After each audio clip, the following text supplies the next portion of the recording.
कोटा में आज क्या कुछ हुआ आप देखिए हमारे साथ। न्यायालय एनडीपीएस कोटा कोर्ट ने मंगलवार को गांजा तस्करी के मामले में 2 आरोपियों को 7-7 साल की सजा सुनाई है। अदालत में आरोपियों पर 50,000 का जुर्माना भी लगाया है। विशिष्ट लोक अभियोजक महेंद्र सिंह निर्भय ने बताया कि 27 जनवरी 2018 को कनवास थाना कोटा ग्रामीण ने नाकाबंदी के दौरान एक टाटा इंडिका कार से विष्णु सुमन पुत्र रामेश्वर निवासी सीसवाली जिला बामरा और पवन पुत्र मोहनलाल निवासी कोतवाली जिला बामरा को पकड़कर उनके पास से 4 किलो 680 ग्राम गांजा बरामद किया था। पुलिस ने अनुसंधान के पश्चात विष्णु सुमन और पवन के विरुद्ध धारा 8/20 एनडीपीएस 1 में तथा देवलाल उर्फ भूरिया के विरुद्ध धारा 8/29 एनडीपीएस 1 में आरोप पत्र न्यायालय में पेश किया था, जिसमें अभियोजन पक्ष की ओर से प्रकरण में कुल 12 गवाह लेखबद्ध करवाए गए और कुल 57 दस्तावेज प्रदर्शित करवाए। न्यायालय ने मामले में निर्णय देते हुए देवलाल उर्फ भूरिया को साक्ष्य के अभाव में दोषमुक्त कर 2 मुख्य आरोपियों विष्णु और पवन को दोषी करार कर प्रत्येक को 7-7 साल के कठोर कारावास और 50,000 रुपए की सजा से दंडित किया। कोटा के एमबीएस अस्पताल के हालात सुधरने के नाम ही नहीं ले रहे हैं। कभी बिजली गुल तो कभी पानी की समस्या से मरीज पहले ही जूझ रहे थे। अब आईसीयू में भर्ती एक महिला की पलकों को चूहों से मरीज दहशत में है। प्रदेश के चिकित्सा मंत्री प्रसादी लाल मीणा कोटा के अस्पतालों में व्यवस्थाएं सुधारने की बात करते हैं। कहते हैं कि करोड़ों का फंड जारी किया गया है, लेकिन हालात अस्पताल में उलट ही है। अगर हालात बेहतर होते तो आईसीयू में चूहा पहुंचकर पैरालाइज्ड महिला मरीज की आंखें ही न कुतर जाता। ये घटना व्यवस्थाओं पर ही सवालिया निशान खड़ा कर रही है। सरकारी अस्पताल की लापरवाही। मामला मेडिकल कॉलेज के महाराव भीम सिंह अस्पताल का है, जिसमें यहां पर आईसीयू में भर्ती महिला मरीज की पलकों को ही चूहा कुतर गया है। इस मामले के सामने आने के बाद अस्पताल प्रबंधन मामले को दबाने की पूरी कोशिश में है। लगातार कह रहा है कि आईसीयू में तो चूहा है ही नहीं, साथ इस पूरे प्रकरण में जांच कराने की बात भी कर रहा है। दूसरी ओर महिला मरीज के परिजनों का दावा है कि उसकी आंख पर चूहा ही था। जानकारी के अनुसार कोटा की 28 वर्षीय रूपवती बीते 46 दिनों से एमबीएस अस्पताल के न्यूरो स्ट्रोक यूनिट में भर्ती है। उसका पूरा शरीर पैरालाइज है। वो शरीर का कोई हिस्सा हिला नहीं सकती, साथ ही बोल भी नहीं सकती है।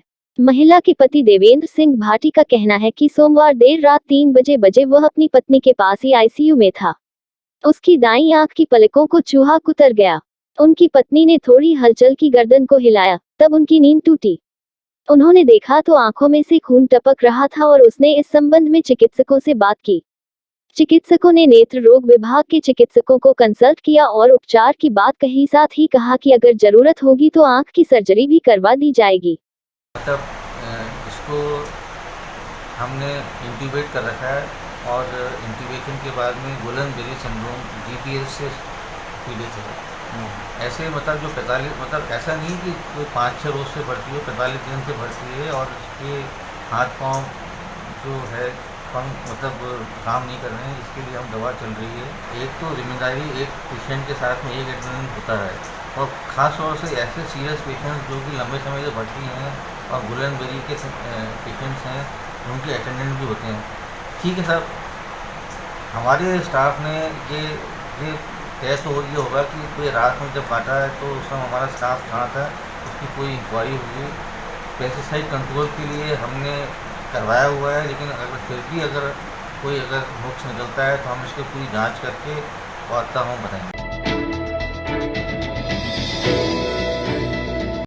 गर्भवती महिलाओं को बांटे पोषण किट। लोकसभा अध्यक्ष की पहल पर शुरू हुआ सुपोषित मां अभियान। कोटा लोकसभा अध्यक्ष ओम बिरला की पहल पर सुपोषित मां अभियान के दूसरे चरण का शुभारंभ मंगलवार को किया गया। इस दौरान गर्भवती महिलाओं को पोषण किट बांटे गए। बालाजी नगर स्थित यूआईटी ऑडिटोरियम में आयोजित समारोह में लोकसभा अध्यक्ष ओम बिरला ने करीब 3000 महिलाओं को पोषण किट वितरित किए। लोकसभा अध्यक्ष की पहल पर पिछले कई दिन से चल रहे अभियान के तहत गर्भवती महिलाओं और कुपोषित बालिकाओं के स्वास्थ्य की जांच की गई। जांच के बाद उन्हें पोषण के देने के लिए चयनित किया गया। करीब 3000 महिलाओं का अभियान के दूसरे चरण में चयन किया गया, जिन्हें पोषण किट वितरित किए गए। इस दौरान लोकसभा अध्यक्ष ओम बिरला ने कहा कि मां अपने नहीं अपनों की चिंता करती है। ऐसी कुपोषित महिलाएं जो स्वयं अपने पोषण का ध्यान नहीं रख सकती, उन्हें 9 महीने तक पोषण किट उपलब्ध कराए जाएंगे। इधर महिलाओं को जैसे ही पोषण किट मिले तो उनकी खुशी का ठिकाना नहीं रहा। उन्होंने कहा कि उनसे ज्यादा उनके होने वाले बच्चों को इससे ज्यादा लाभ होगा। कार्यक्रम में लोकसभा अध्यक्ष ओम बिरला की पत्नी डॉक्टर अमिता बिरला, विधायक चंद्रकांता मेघवाल, कल्पना देवी, पूर्व उप महापौर सुनीता व्यास के अलावा कई अन्य जनप्रतिनिधि व हंस फाउंडेशन के संस्थापक समेत कई लोग मौजूद थे। गौरतलब है कि लोकसभा अध्यक्ष कोटा बूंदी संसदीय क्षेत्र के प्रवास पर हैं। इस दौरान उन्होंने इस अभियान की शुरुआत की।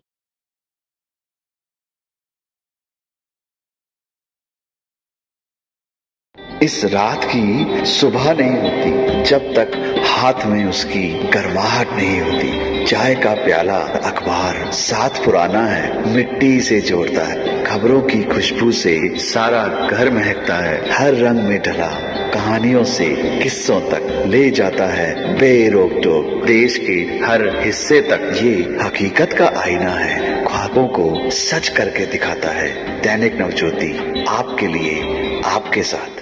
ये थे आज के मुख्य समाचार। विस्तार से जानने के लिए पढ़ते रहिए दैनिक नवज्योति। दैनिक नवज्योति के YouTube चैनल को सब्सक्राइब करें और ताज़ा अपडेट के लिए बेल आइकॉन दबाएं।